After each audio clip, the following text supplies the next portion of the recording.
नमस्कार लाडक्या बहिणींनो, ऑक्टोबरचे पैसे आता लवकरच लाडक्या बहिणींच्या बँक खात्यामध्ये जमा होणार आहे।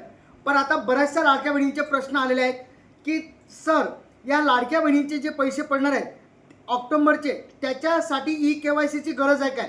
आता काही महिलांनी ई-केवायसी केलेली आहे, पण अजूनही काही महिलांची ई-केवायसी राहिलेली आहे, त्यांना हप्ता मिळणार काय? असे बरेचसे प्रश्न आलेले आहेत। त्यांच्यासाठी हा व्हिडिओ आहे की ऑक्टोबरचे पैसे जमा होतील, ऑक्टोबरच्या याला ई-केवायसीची गरज नाही। कारण जे बालविकास मंत्री आहे माननीय आदित्यजी तटकरे यांनी अशी माहिती दिलेली आहे की 18 नोव्हेंबरपासून 18 नोव्हेंबरपर्यंत ई-केवायसी करावी लागते। जर ऑक्टोबरचे पैसे तुम्हाला मिळणार आहेत, पण नोव्हेंबरचे पैसेसाठी तुम्हाला ई-केवायसीची गरज आहे।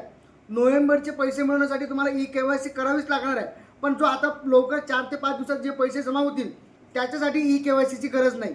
आणि तुम्हाला जर काही अडचण असेल तर आताच इंस्टाग्राम मायामध्ये जा, व्हॉट्सअप ग्रुपला जॉईन व्हा, तिथं सरकारी योजनेबद्दल सर्व लिंक तुम्हाला तिथं मिळत असतात। भेटूया नवीन व्हिडिओमध्ये, तोपर्यंत जय महाराष्ट्र।